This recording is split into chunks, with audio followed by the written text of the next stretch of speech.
Oi,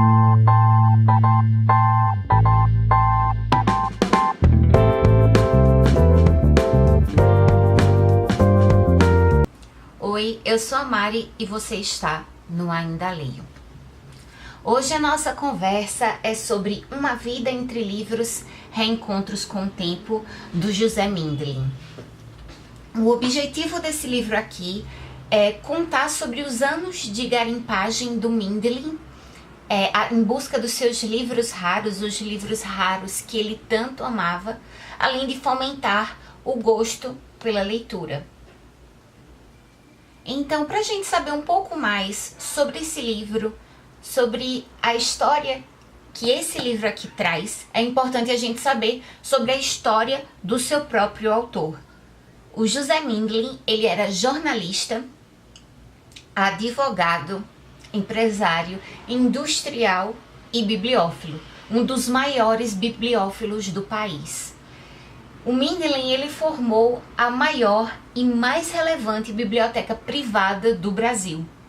Há quem diga que ele chegou a formar uma coleção de mais de 45 mil obras. Mindlin, ele era filho de imigrantes russos. Seus pais tinham muito gosto pelas artes, né? O pai gostava mais da pintura, a mãe gostava do teatro e da música, mas enfim, o Mindlin acredita que ele herdou esse gosto pela cultura e pelas artes dos próprios pais, que eram pessoas muito cultas. O Mindlin, ele nasceu em São Paulo em 8 de setembro de 1914 e faleceu no dia 28 de fevereiro de 2010, aos 95 anos. Então, a gente já consegue imaginar que ele teve uma vida bastante rica. Aos 13 anos, Mindlin comprou a sua primeira obra literária. Ele comprou em um sebo de São Paulo o Discurso da História Universal, que já era um livro bem raro desde a época, que foi escrito por Jacob Bossuet. Eu acho que a pronúncia é assim, Jacob Bossuet, não tenho certeza. Aos 15 anos, Mindlin, ele foi contratado como jornalista do jornal O Estado de São Paulo. O pai dele conhecia o dono do jornal e conseguiu um emprego para ele, porque nesse período ele já tinha terminado o ensino médio e ainda não podia ingressar na faculdade por causa da idade. Aos 19 anos, Mindlin já estava cursando Direito quando conheceu a sua esposa, Gita Kaufmann. A Gita era uma das grandes incentivadoras do gosto pela literatura que o Mindlin tinha, e ela era responsável por restaurar a maior parte das obras. Ainda muito jovem, Mindlin fez muitos cursos no exterior. Ele estudou em Nova York, viajou a Londres e ele falava fluentemente 2 idiomas além do português. Ele falava com muita maestria inglês e francês. Na década de 40, Mindlin, ele deixou de lado a advocacia e se juntou com seus sócios e fundou a Metal Leve, que era uma empresa siderúrgica. Acho que o nome deixa já bem claro. Porém, ele nunca se afastou do mecenato, digamos assim. Ele continuou incentivando muito a arte. Ele, durante a Metal Leve, durante a sua presidência, sua gestão, ele reeditou em versões facsimilares muitas obras importantes do modernismo, entre elas a revista do Carlos Drummond de Andrade. Em 1974, Mindlin, ele foi nomeado secretário da Cultura do Estado de São Paulo, período que ele fez bastante pela cultura desse estado. Porém, acabou se afastando da Secretaria da Cultura por divergências com o então governador.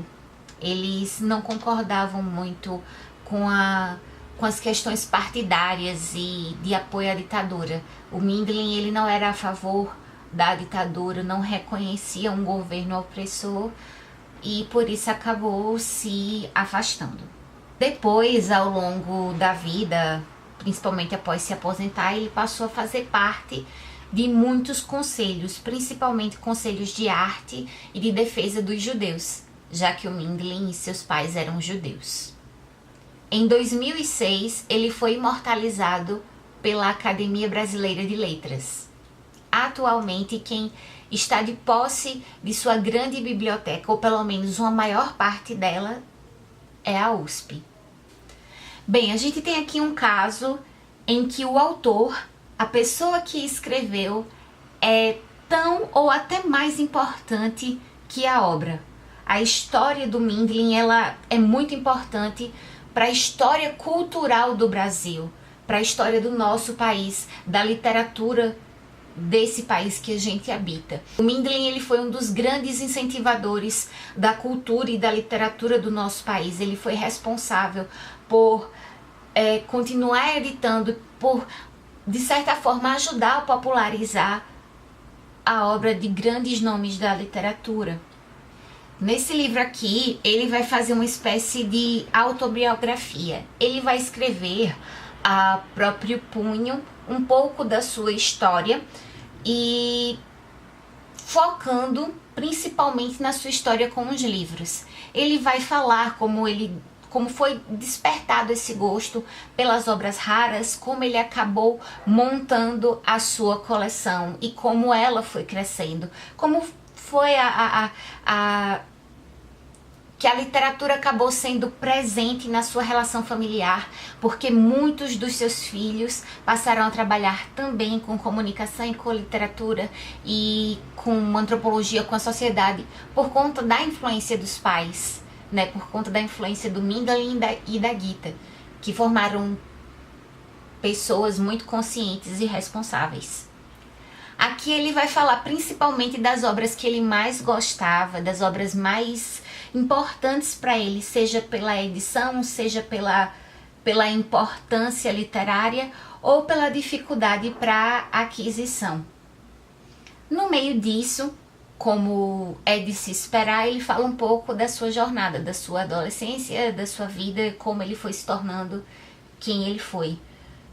Vai falar um pouco da sua vida enquanto jornalista, como foram suas primeiras viagens ao exterior e como foi que ele foi tendo contato com autores que não são brasileiros. Vai falar também do período que ele exerceu a advocacia, como ele tinha muita paixão pelo trabalho dele, né? Mas como de certa forma ele se incomodava com algumas injustiças, com o fato de defender algumas causas que eram causas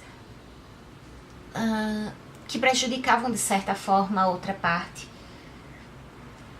E falou também de como ele acabou caindo na vida empresarial e como essa vida empresarial foi importante para ele, porque ele pôde trabalhar com mais afinco na grande paixão que eram os livros.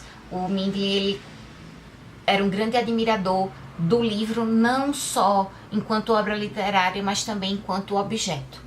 Aqui ele vai falar também de alguns autores com quem ele teve uma relação mais íntima, um contato, uma amizade. Ele vai citar aqui Drummond, Pedro Nava, Rubens de Moraes, Saramago, vai falar de Érico Veríssimo. Enfim, pessoas com quem ele teve um contato e com quem ele teve muita admiração. A parte que ele fala de Mário de Andrade, por exemplo, é muito bonita. Você percebe que realmente ele tem muito afeto, muita admiração pelo trabalho do Mário. Essa leitura aqui, ela começou bem gostosinha. Eu estava amando os primeiros capítulos.